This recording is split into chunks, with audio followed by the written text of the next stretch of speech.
So mo ni ako itong gi-assign sa ako mo ni explanation sa itong ako ang gi-assign sa ako ang assignment. So n cube plus 2n is divisible by 3.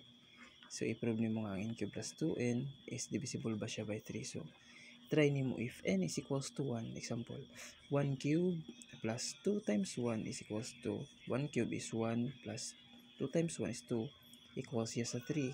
Divisible siya by 3 which is equals 1. So try nimo otro if n is equals to 2. So 2 cube plus 2 times 2.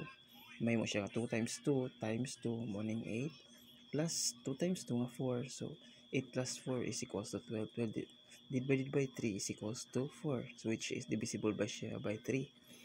Try nimo otro, i-sure nimo if n is equals to 3. 3 cube. So plus 2 times 3. So 2 times 3. So 3 times 3. 9. 9 times 3. 27. So 2 times 3. 6. So 27 plus 6. 33. Divided by 3 is equals to 1. Or 11. Which is divisible by 3 gihapon. So what if mabot ka mga dagko nga number? Let's say nga mabot ka 99. So n if n is equals to 99. Madivisible ba ka gihapon siya by 3? Nya unsa basin day ni mga number nga dili siya mahimong divisible by 3. So unsay pamaagi nga ma-prove nimo nga divisible siya tanan positive number o integer, tanan integer nga madivisible siya by 3. So diha mo sud ang mathematical induction. So mo man to katong first step niya nga i-prove nimo o mag-base ka, base step niya nga ang n i-equal nimo sa 1. So mahimo siya gikan sa n cube, mahimo siya nga 1 cube plus 2n niya ang n nga 1. Mo na 2 times 1. So mo na ni siya no, 1 plus 2 3. 3 divided by 3 is equals to 1 which is true sa step 1. Divisible siya by 3. So true naman siya sa step 1, proceed ka sa step 2 which is ang i-assume nimo nga ang n i-equal nimo sa k.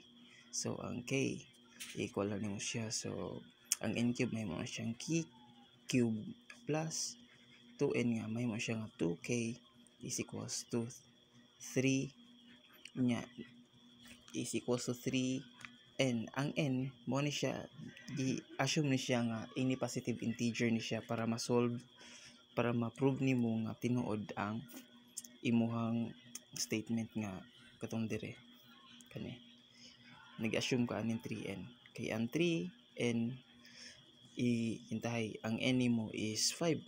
3 plus 3 times 5 times din siya 3 times 5.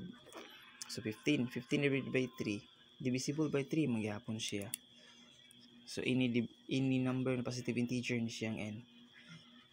So may na mo ning importante ni siya nga equation magamit nimo niya. So karon kay naman ka sa step 2 adto na ka sa step 3, proceed na ka sa step 3 nga k is equals to gi-assume ra nimo ni siya, assume mo man siya assume step atong mag-assume ka nga step 2. Abot na ka sa step 3 ang k imo man gi-assume nga true ang kuan ang n k cube plus 2k. So assume po nimo nga k is equals to k plus 1 nga true. So imong i-prove siya. So k plus 1 cube plus 2k plus 1 gikan sa dire k cube ug 2k. So gihimo nimo siya gipasagdan sa nimo ng 3n unya magamit na siya unya k plus 1 cube. So ginahin na siya no, gitulo na sigbahin no, k plus 1 times k plus 1 times k plus 1. So unahon sa nimo ning duha. So mo na siya k squared plus 2k plus 1 ang iyang result. Nya na pa may multiply na po nimo k plus 1 otro. Nya ang kaning 2k 2 times k plus 1 mo na siya 2 times k 2k 2 times 1 mo na ning 2. Nya multiply na po nimo ni yung duha. Pag multiply naman mahimo na siya k cube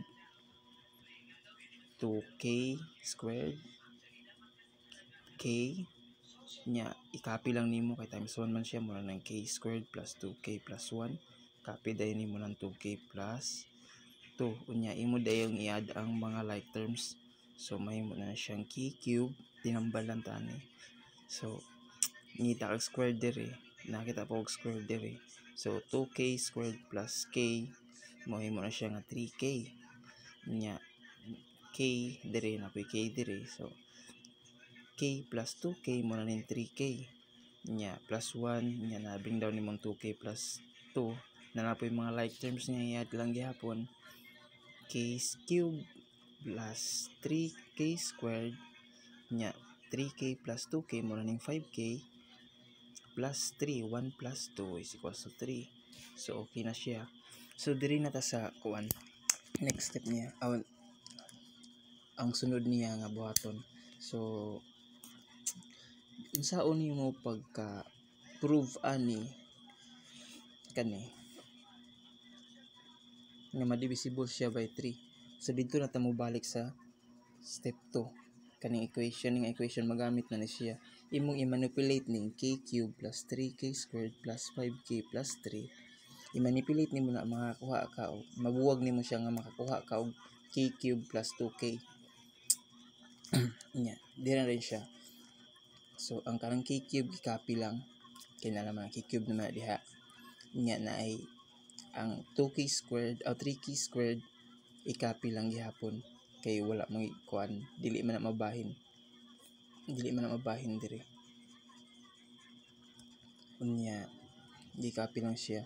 Ang kaning 5k mo na ning gibahin kay pwede man siya matungaon na kay kung imong kuan 3k plus 2k 5k man gihapon, gibuwag lang na siya karon makuha nimo ning 2k dire. So mo na ning gi-plus nga 2k, gi-plus diha plus 3k mo na ng 2k plus 3k mo na ng 5k dire. Nya gi-copy lang ang 3. So naa kay k cube plus 2k nga kani. Nya ang kaning k cube plus 2k equal man siya sa 3n. So imo na lang ibutang diha ang k cube plus 2k gihimo nimo siya nga 3n na dire. Unya ang 3k squared plus 3k plus 3 naman sila yung mga common, imo lang igawas i-factor out lang nimo ang common sa ilaha which is 3. So mabilin lang siya nga 3 times k squared plus k plus 1.